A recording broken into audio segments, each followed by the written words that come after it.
Scholars, welcome to Chapter 5, Group Communication and the Theories Thereof. We're going to spend some time today talking about communication with 3 or more people. And we'll spend a lot of time talking about groups sort of at the broad theoretical level. And some of the examples we'll be using are really entrenched in face-to-face interaction. And so we'll generalize them out from beyond that and see if we can understand how groups form online and use communication online to sort of maintain themselves. So the natural place to start here is, what is a group? Groups broadly can be conceptualized as 3 or more individuals.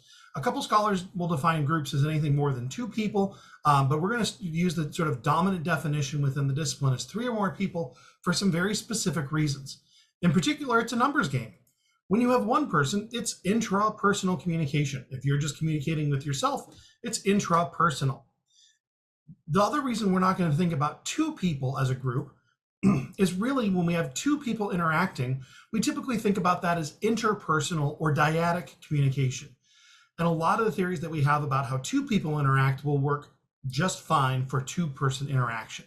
That's going to leave us with thinking about groups as 3 or more individuals. We can also talk a little bit about sizes of groups. Now, the understanding of what makes a group medium, small, or large is a little bit fuzzy, and again, different scholars will have their own different interpretations of this. Generally, when we talk about group size, we tend to think about 3 being the minimum threshold of a group, to 10 members in a group constituting a small group. And this is small in the sense of usually there's enough, or at least there's few enough people that most people can interact with each other in a relatively meaningful way. If you're sitting down to dinner and having a conversation with 4 or 9 people, most people can at some point during the dinner interact with each other dyadically or in small subclusters or even at large. One person's telling a story and the other 9 members of the group are interacting. Alternately, when we talk about large groups, this is where we start thinking about 20 or more people. When we start thinking about 20 or more people, the reason we think about this as large is because in this large of a group, really functionally we can't have those smaller sort of dyadic one-on-one interactions, and really one person when they're talking, the rest of the group is going to really have to be more attentive to that one person. We certainly see large groups, everything from political groups to social groups that you may have in college, being larger than 20 people certainly can happen, but again, one person is going to monopolize floor time or at least engage in some turn taking. This, of course, leaves medium groups to be anything between that 11 and 19. The reason it's not listed here is sort of as we've talked about, whether or not they function like a small or a large group really depends on the group and the particular group and the sort of communicative rules and roles that they're making. Now, online, small, medium, and large groups can certainly all exist. One of the distinctions for CMC, though, is that in person, once we pass that 20 and beyond group size, it makes coordination really difficult. If you've ever been in a very large group, whether this is a student government or student, a registered student organization, classroom groups, once you pass that 20-person threshold, coordination becomes really tough. We start needing everything from amplification. If everybody is talking at once, it's a little bit chaotic. We can't tell who is speaking or who said what. Follow conversation threads and flows. This makes it really difficult. This is one of the reasons CMC actually can sort of come in and help fill a need that's made by face-to-face interaction. Face-to-face facilitating group conversations once we pass 20, and especially if we get up into thousands or millions of members, becomes really difficult to do. Imagine if every person at your university, think about commencement time, was trying to talk all at once. It's just really problematic at that scale. Online, there's a lot of tools we can use to help make that happen and help coordinate our communication. So we can talk about some of the online tools that help function and help those groups function by structuring the interactions that we have. Very early on in emails, one of the first tools that we had was just threaded discussions. If you think about the way emails work, you send something, I reply, those appear in line. We see these too with online discussion forums. So think about chats in classrooms for an online class that you may have had, or an online group if you have a Google group or a Slack channel going. Now we can have multiple people interacting at a time, but by virtue of the threaded interaction, we can see who's responding to who. in what time frame are they doing this? And so on the screen right now, we can see that Sally asks, do we have a shared document? To which Colton replies, yes, there's a shared drive, and here's how you find it. And so we can actually use the channel features, who is talking to whom, if we start doing things like indenting threads to have two different conversation threads going simultaneously. Similar features are used by newer channels as well, such as Discord servers, to be able to track conversation, who said what. The other big benefit that CMC tools often have is the ability to store this interaction.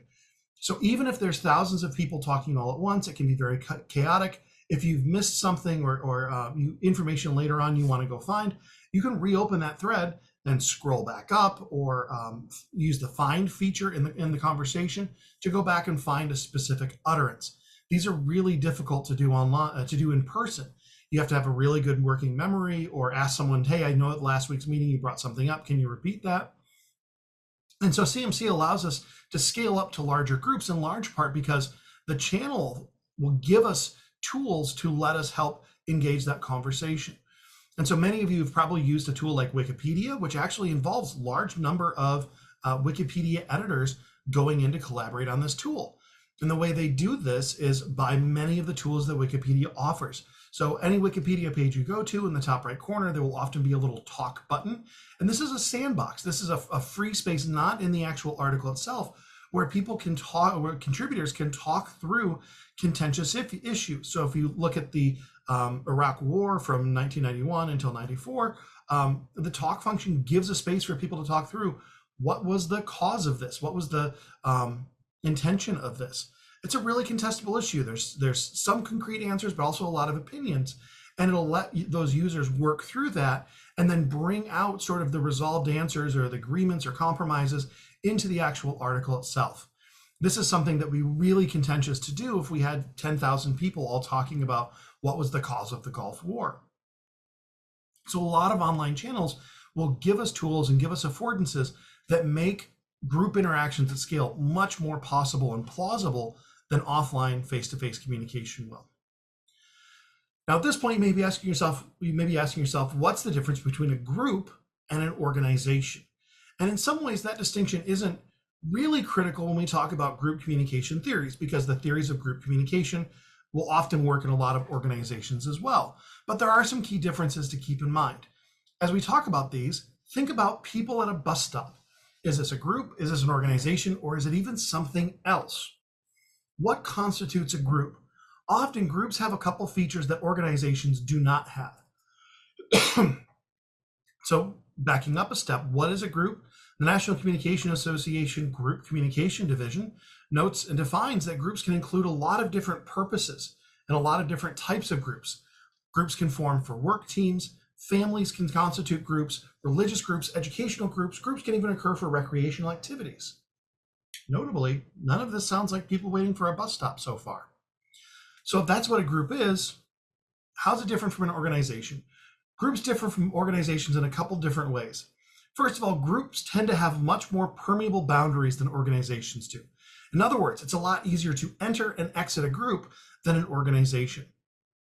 Now, not all organizations are necessarily for-profit jobs, but think about applying for an organization. There's often a lot of hurdles that you have to jump over, or hoops you have to jump through to join the organization. Applying, making sure there's a good organizational fit, getting invited for an interview, passing the interview, being selected out of hundreds of candidates. Alternately, if you want to join an online group discussion about your love for all things Sailor Moon, you just log on and start chatting. It's really easy to join.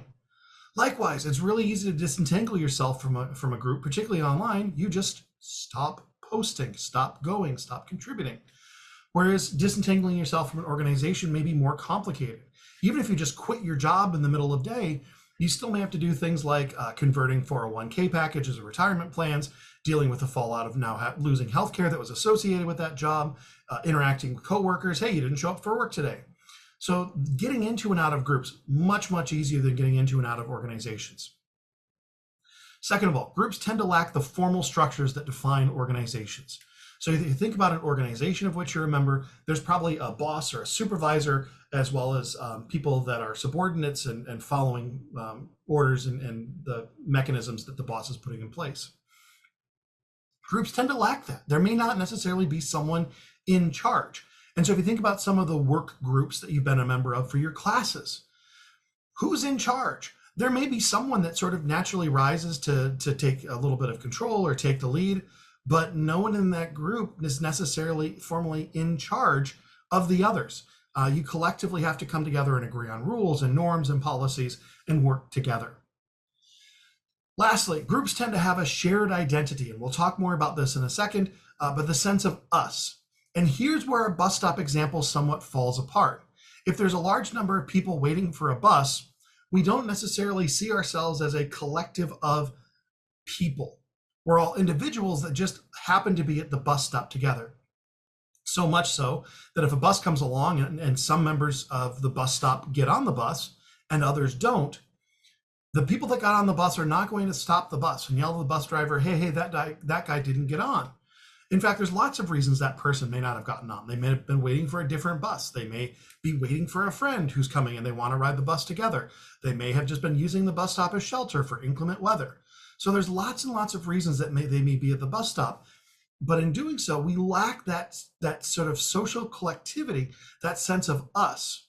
Now, this can happen sometimes, especially I have some friends on the East Coast that will often commute into work from home by train. And so eventually, after months or years of doing this, since they're always on the 734 SEPTA, they always ride in the same car, they always ride in the same car with the same riders. There may become a sense of us.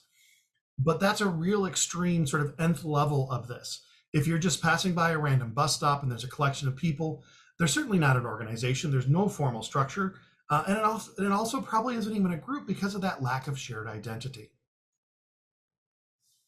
So let's go back to talking a little bit about what types of groups or what groups can be included. Sort of how do groups form then? If a bus stop doesn't count, what does?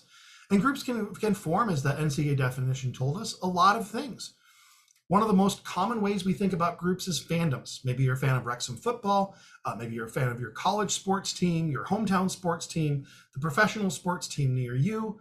Maybe it's a fandom based on a common interest, a science fiction interest, or a fantasy football league that you're in. All these different types of fandoms give us this sense of groupdom. It's very easy to become a fan. You buy a ticket to the game or buy some merchandise, and it's very easy to leave as well. Who's in charge of these fans?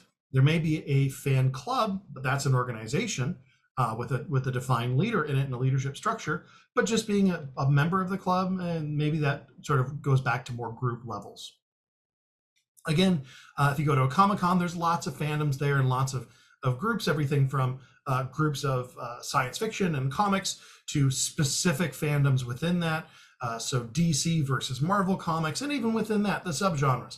Are you the big three fans, the fan of Superman, Batman, and Wonder Woman, or are you more a fan of some of the lesser known comic heroes, Silver Age comics or Swamp Thing, or something that hasn't had a large blockbuster movie made of it yet? Other types of political groups is one of the most obvious, especially every few years, whether you're in the United States, Democrat, Republican, Green Party. New Zealand's Green Party has had some waxes and wanes of recent years. Whatever your political affiliation often counts as a group. Now, the organization of that party may be an organization because they're going to have everything from, again, hierarchical structures. They may have taxation issues, at least forming a nonprofit. But being a part of the group of that being a part of that political group, very easy to do. It's simply a matter of saying, okay, I'm going to see myself now as a Republican, a Democrat, Green Party, Socialist Party, whatever the case may be. Let's not forget social groups. Hanging out with friends is a group. If you're going to hang out with some friends and play Dungeons and Dragons or go tailgating or just sit around and watch a television or movie marathon together, friend groups are absolutely groups. Again, there's not necessarily anyone in charge. Someone may get to dictate what game night is because they have the large basement and the refrigerator, but there's not necessarily a hierarchy there. No friend is quote unquote the boss. And groups can include enthusiast groups that we all just like the same thing. And so a lot of friends, not me, are part of running groups, running clubs that they all just get together a couple times a week and go for a run. model rocket clubs that all get together on weekends and talk about model rockets and build model rockets together, shoot model rockets off together. You may just find a lot of common interest talking about, again, whether it's comics or current political events or economics, whatever it is you're enthused in, can often, a group will congeal around that. And this list is absolutely not exhaustive. There's lots of other types of groups as well. But what I want to point out here is that groups online as well as off can focus on and look like a lot of different things. Lastly, it's worth talking about religious groups as well, whether you're Christian, Jewish, Buddhist, Satanic, all these count as groups as well. And again, there may be organizations behind them, but as a member of it, often these are just religious groups. So with groups defined, it's worth taking a minute to talk about social identities. Now, on screen is the University of California, Santa Cruz banana slug mascot. Your school likely has a mascot as well. Have you ever thought about why schools have mascots? Now, if you're a member of University of South California, you're a Trojan. If you're a Michigan State University scholar, you're a Spartan. These are fear-inspiring, right? Oh, here come the Spartans, here come the Trojans. You quake with fear. But the banana slug, does this instill fear in competition? Probably not. So why does USC have the banana slug? And the reason for this is that idea of social identity, a sense of collectiveness, a sense of we. The reason that UCSC has a banana slug is to give the fans a sense of us. We are banana slugs. We are Spartans. We are Trojans. It's that sense of social collectivity. And mascots often allow us something to rally around and have that collective sense of us. What's that sort of demonym? What do we call ourselves? Because to say, well, we're all students at University of Minnesota. Okay, there's lots of students at colleges, whatever. But to say we're Gophers gives us a much more sort of a bonded sense of togetherness.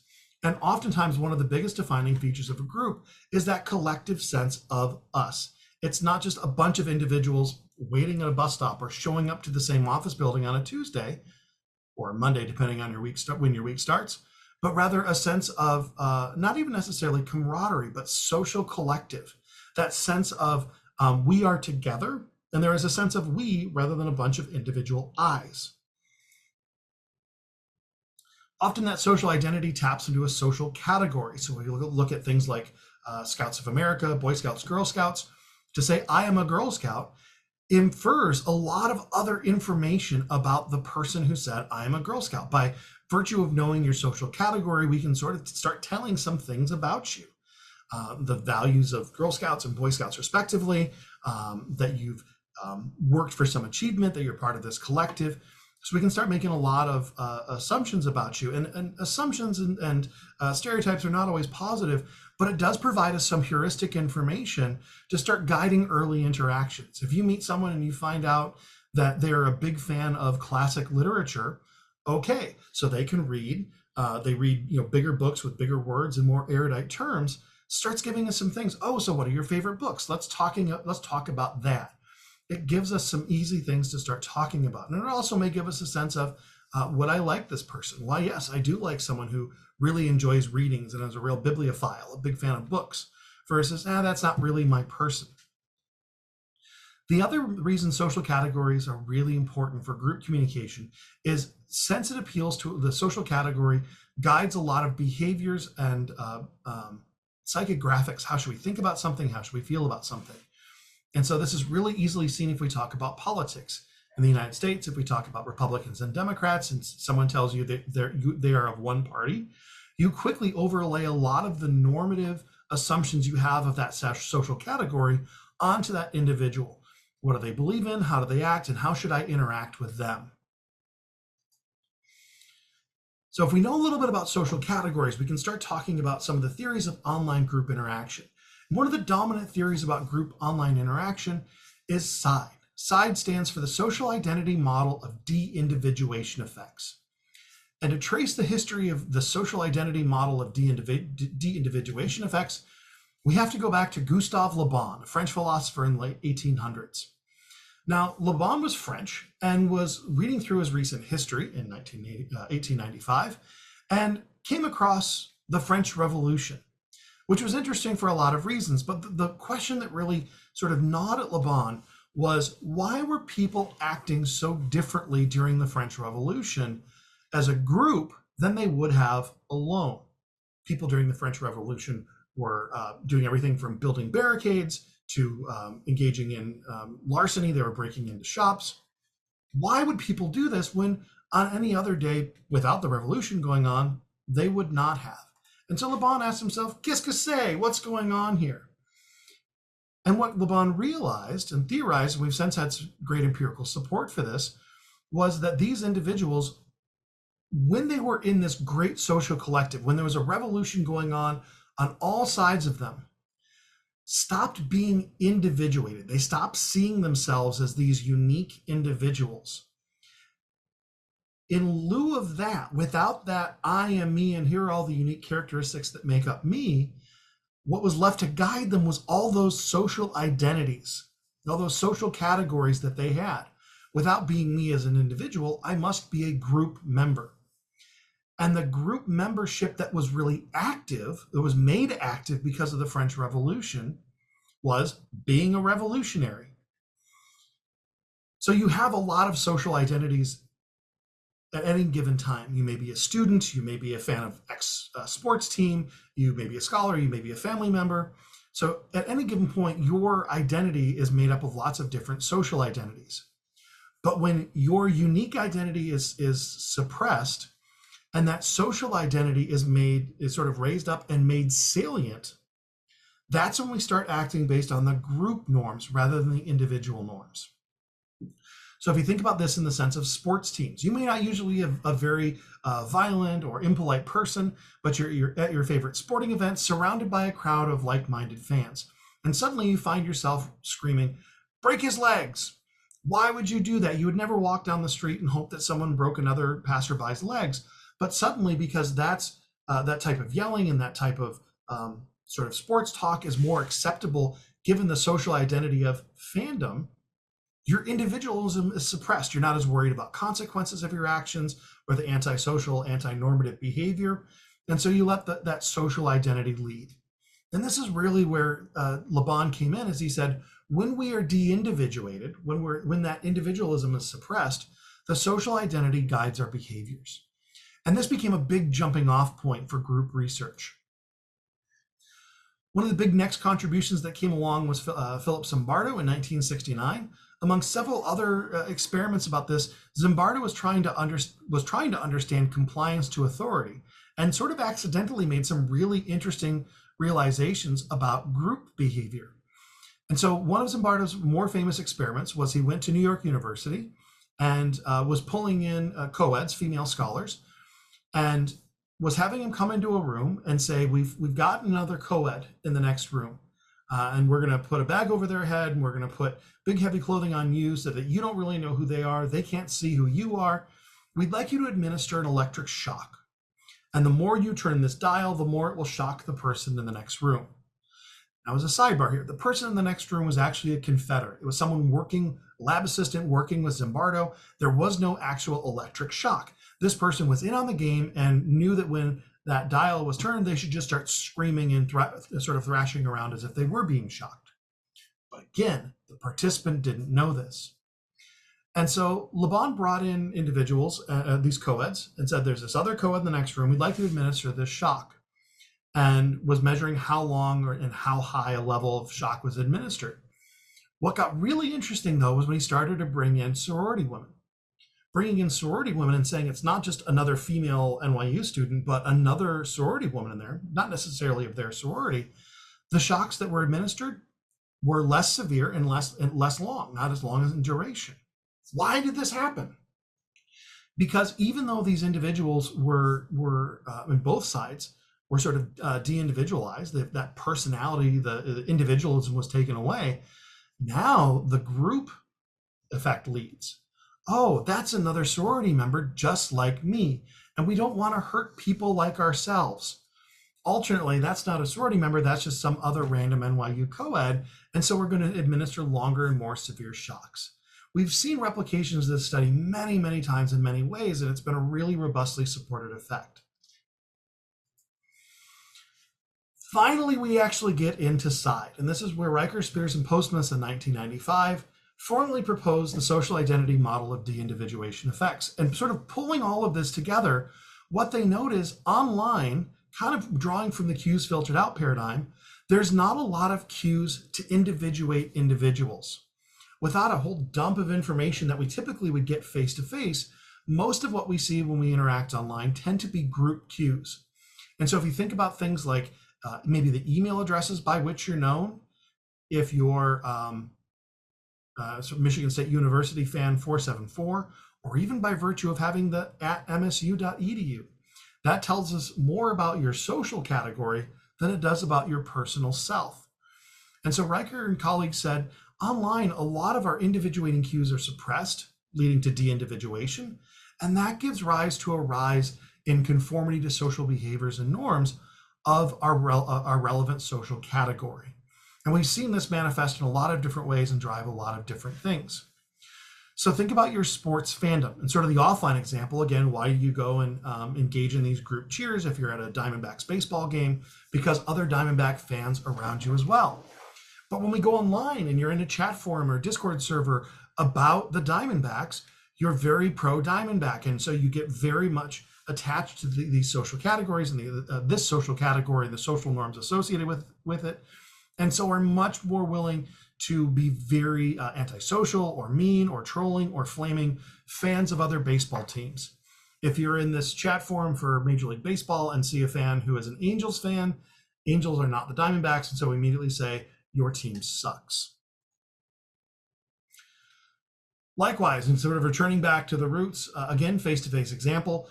So Michigan State University is a little bit famous for burning couches anytime, particularly their basketball team makes it into the Final Four or wins it. Residents will go out and throw old couches out and burn them. And again, most people aren't doing this just on a random Tuesday. Why do they do this? Well, they do it because they're all of a sudden immersed in this Michigan State Spartan identity. Everybody's very excited. Let's do something wild to celebrate. And the sort of crowd mentality takes over, suppressing their concern for what if I wake up in the morning and I have no couch, and they'll burn couches. But this is where we then see a lot of things like trolling online, negative statements, just looking to get into usually a contrasting identity's sense of self or sense of worth. So Michigan State Spartan fans will go online and troll the Wolverines, the University of Michigan Wolverines, their in-state rival, and say you suck. Now, we wouldn't necessarily walk up to someone just because they were wearing a University of Michigan shirt if we bumped into them in a cafe somewhere in Canada. Just like, oh, okay, hey, nice to see you. We're not going to accost them because they're wearing a shirt. But online, in a chat forum where that becomes relevant, absolutely, that group identity leads. Lastly, SIDE has been used a lot to explain incredibly non-normative, antisocial, deviant behavior online. So in 2016, Charlottesville, Virginia, a group of neo-Nazis came out and in a protest of, I don't know, why do these individuals act like this? Individually, they're all probably not great people, and collectively, they were terrible people. But they wouldn't walk down the street carrying tiki torches and yelling racist things as an individual. Why is this? Well, again, they were de-individuated. This wasn't 100 individuals acting individually. It was a collection of one group of people that got into this idea that everything's right. The same process happens online and somewhat exacerbated when we're on extremist fringe groups online. Everybody else seems to have this same mentality that we do of, I shouldn't say we because it's not we, they do, racist mentalities and xenophobia and bigotry. This seems normative for this group. It highlights that group identity, and it may actually make people act more vitriolic, racist, or inflammatory. So a lot of these processes have online counterparts. So with that, then, we've talked a little bit about groups and sort of how they function, but it's worth talking about group boundaries, because it's nice to say we have a group. Well, what does that mean? And we can think about these group boundaries as two different ways: in groups and out groups. In groups are the group of people that share this social identity or social category that think like each other, broadly speaking. So if you look at fans at a Star Wars convention, everyone here is a fan of Star Wars, and they may have their favorites, original trilogy, sequel trilogy, prequel trilogy, nuances within that. But broadly speaking, these individuals all share a lot of these common traits, particularly with respect to their science fiction franchise. So that's the in-group, the people like us. This is in contrast to the out-group. And the out-group for Star Wars fans may be Star Trek fans. This is another social group. Trekkies are a group of people brought together by their love of Star Trek and in the Star Trek universe. Within themselves, Trekkies are an in-group, but they are the out-group to Star Wars fans. Now, how does this happen? Interestingly, out-groups are perceived and formed by virtue of being not us. So if Star Wars fans is the in-group, anybody who's not a Star Wars fan is the out-group. But the further away we get from that, the more out-groupy we are. And so Star Wars and Star Trek have a great deal in common in the sense of sort of giant galaxy sweeping science fictions. But the Doctor Who universe and Doctor Who fans are still a different variety. They're not us. They're not the in-group. They're not Star Wars fans. And so who's the out-group to Star Wars fans? It's easy to point at Trekkies and say, well, them, and that's true. But so too is any sort of group fandom that's not Star Trek, provided that Star Trek is activated and made a relevant social group. When you're at a Comic-Con, the Star Wars and Star Trek fandom present these really important groups. But just walking around on a Tuesday or posting in a Discord server about your love of carrots is probably not going to activate that social identity and make you perceive someone who's talking about rutabagas, who just happens to be a Star Trek fan, as an out-group member. Now, there's a really important thing to talk about here. So if everyone's an out-group member, what's really the out-group? There's an interesting phenomenon that can happen whereby which when you have these different social groups, if there's some superordinate way for them to identify and sort of collect. So to go back a moment, we've talked about Star Wars, Star Trek, and Doctor Who, three very famous science fiction franchises. If we were talking about science fiction or something science fiction related, these three groups would then find each other as sort of oppositional groups. In-group is the one that's relevant to them, and the others would be out-groups. Until the conversation changes. And now we broaden the genre.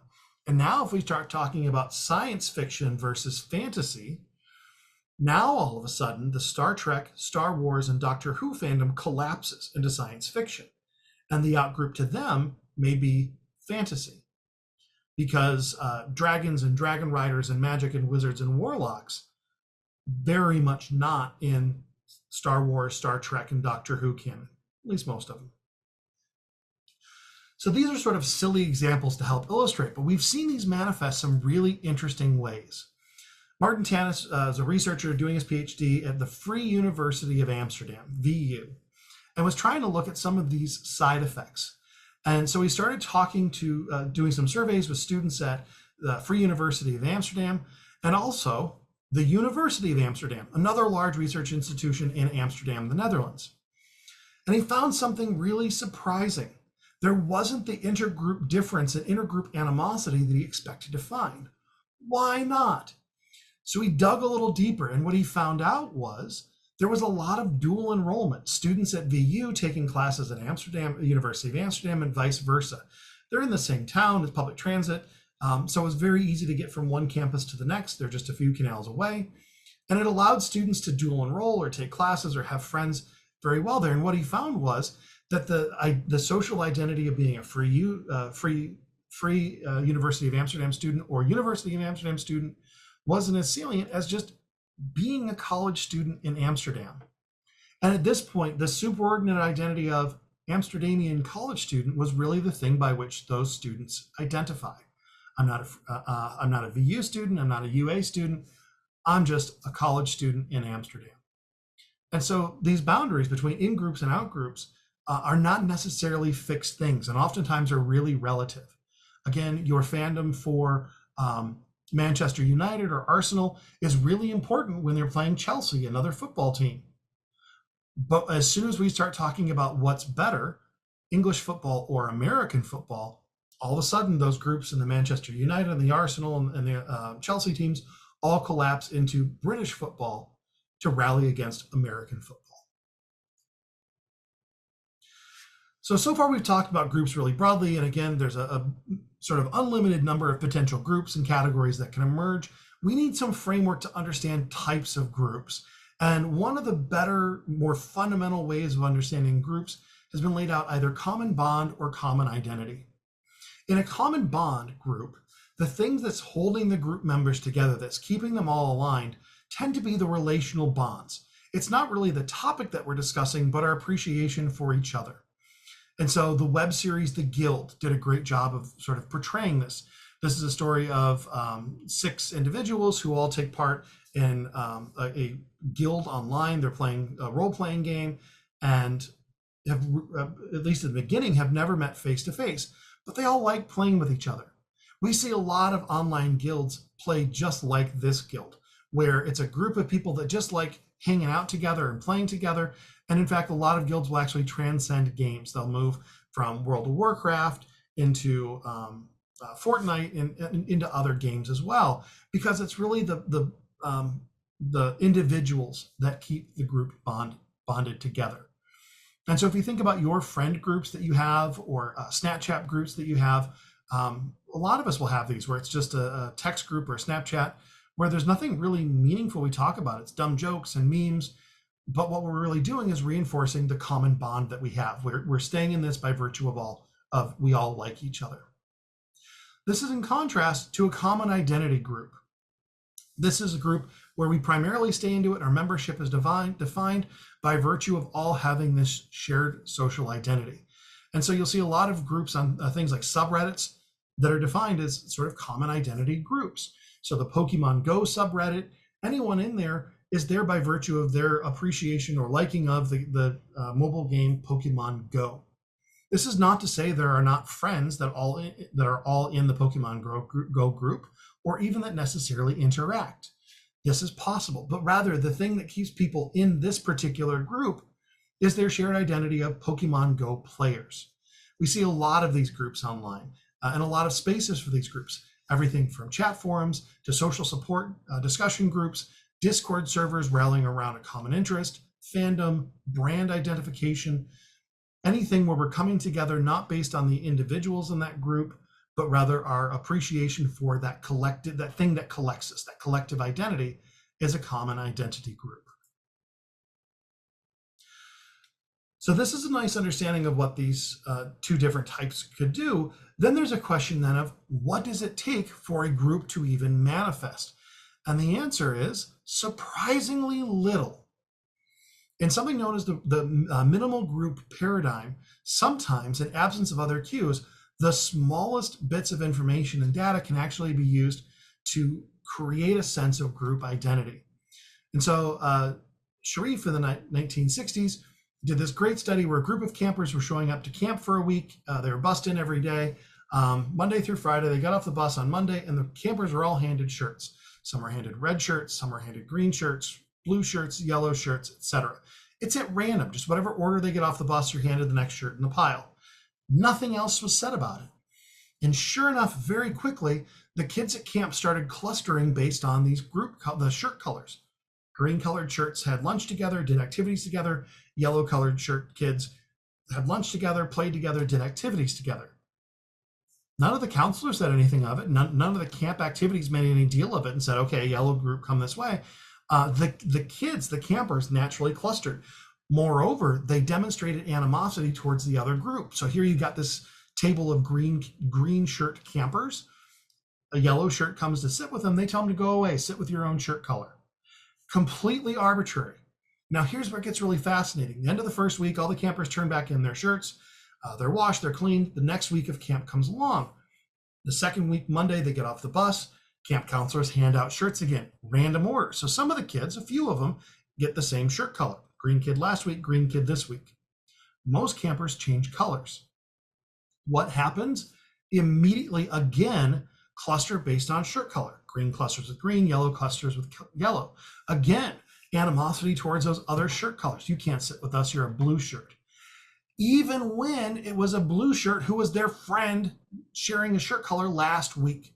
And so these group definitions, something as stupid and arbitrary and minimal as shirt colors, can create these perceptions of in-groups, shirt like mine, and out-groups, anybody with a different shirt color. We've seen other manifestations of this minimal group paradigm happen online frequently. So some studies have done things like, what's your astrological sign? So are you a Gemini, Cancer, Sagittarius? To manipulate and activate group processes. Oh, you're a Sagittarius who also doesn't like who therefore doesn't like other Capricorns. Your partner happens to be a Capricorn, and we can create animosity between those group members. Think about Pokemon Go, the different teams, 3 different teams, red, yellow, and blue. It doesn't really affect gameplay, and yet somehow all of a sudden players will say, well, I'm team Valor and your team whatever the other one is. And so we're somehow have animosity between us from an arbitrary color in an online game. So sometimes online groups are very, very sort of big and important social categories. Again, political groups, ethnicities, often will make this happen. And yet, especially online where we're so limited with other cues to identity, sometimes it takes very little to make these groups salient and activate group processes. So this then brings us to the question, if groups are that easy to create and group animosity is that easy to form by something as simple as a shirt color, how do we reduce those differences? There's a lot of places, both online and off, and often between the two, different groups have a lot of animosity towards each other. This could be gang violence, religious differences, political differences. Is there anything that CMC can do to help minimize and mitigate some of those differences? The good news is, yes, there is. So one of the ways we can start to do this is by really early on individuating and personalizing people that interact online. So to go back to our Star Wars fandom, one of the things about stormtroopers in our evil empire is they're all incredibly de-individuated. They are wearing helmets, they don't have names, they just have serial numbers. As much as we can, we strip away the personality of the stormtrooper, and so they conform to the evil empire's norms. Online, rather than being Trooper 24601, if you can just be Greg, not Trooper, but Greg, not as threatening as Trooper 24601, but it humanizes you, it personalizes you. And in doing so, reshifts that balance where the social identity may no longer guide and the individual identity can take over. This also is one of the fundamental ideas behind the idea of intergroup contact. Intergroup contact, the idea is when we have 2 oppositional groups, think of perhaps a Muslim and an Orthodox Jew, very disparate people, and especially in the Middle East, these are individuals that can sometimes have very negative confrontations physically as soon as they meet, in large part because face-to-face, many of the cues that are going to let us know about their social category, from form of dress, facial hair, physical characteristics, may signal that even before they've said a word. Online, we can strip that away. And again, going back to this idea of personalizing and individuating them. So the idea of intergroup contact is if you have 2 individuals of oppositional groups, let's say fans of the Boston Red Sox and the New York Yankees, 2 Major League Baseball teams that are notoriously contentious with each other. Yankees fans and Red Sox fans in an online site may immediately kind of hate each other, yell at each other, and denigrate each other. The idea of intergroup contact is we start by really personalizing these individuals. And so it's not Red Sox fan and Yankees fan. Now it's Carolyn and Sarah. And so Carolyn and Sarah start talking, and we do whatever we can to make sure they don't disclose their baseball affiliations, their baseball fandom. As Sarah and Carolyn start talking, they realize they like each other. They have a lot in common. They're both school psychologists. They both like running. They both have significant others named Chris. All these things in common. And even if it's not like best friendy, we sort of recognize them as a human. We start to like them as a human. And even if this isn't, we're going to be best friends and BFFs forever, just this is someone I can talk to and relate to and understand. Once we get that far and we like them personally, we then introduce those social identities. Well, Sarah's a Red Sox fan. I'm sorry, Carolyn's a Red Sox fan and Sarah's a Yankees fan. Now, each party is left with a little bit of cognitive dissonance. Carolyn likes Sarah, but doesn't like that she's a Yankee fan. So one of two things can happen. Either Carolyn can just say, well, Sarah sucks after all, but that's tough because we just spent all this time talking with Sarah and she's a really nice person.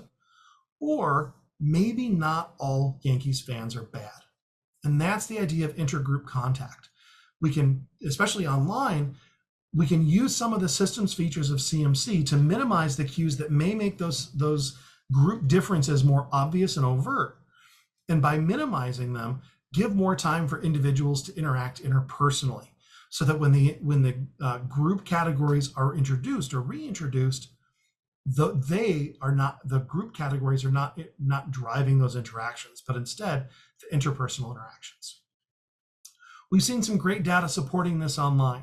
How do we bring together everything from individuals of religious differences, social differences, demographic differences, age differences? Using online tools, we can start minimizing some of those social categories, maximize the interpersonal interactions, so that when we bring it back to group communication, or at least make those group identities known, it's a much more reasonable interaction, and we've seen some mitigation, some reduction of that intergroup animosity. So we're done here today, but that doesn't mean you have to stop thinking about this. Some things maybe to keep thinking on as you move forward. First of all, how does being online induce de-individuation? Are there places online you see yourself and some of that identity of you being suppressed in favor of maybe group cues? Alternately, how can online spaces induce personalization? Where are you not a member of a social category or social group, but instead very much you? And how is that personalization sort of highlighted or made manifest? Second, online, a lot of places, where do you encounter side effects? Everything from World of Warcraft sort of default, starting up a Horde versus Alliance, creates these two arbitrary groups, to where do you see usernames, email addresses, topics and threads on Discord, changing the way that you are going to see yourself and therefore see others. Lastly, think about how CMC systems can be used to help facilitate intergroup contact. This is not to say that CMC is going to fix all of our world problems and suddenly the Middle East is going to be resolved and West Coast and East Coast rap is going to be in harmony and cats will hug dogs. But there are some things we can do with our tools and ways we can configure them and use them to help minimize potential starting points of conflict, and instead let us talk as individuals without being guided by those intergroup differences. What would you suggest if you were a user interface designer or a designer for a social medium? With that, scholars, we're all set with Chapter 5, Group Communication and the Theories thereof. Thanks for sticking with me, and I'll see you next time.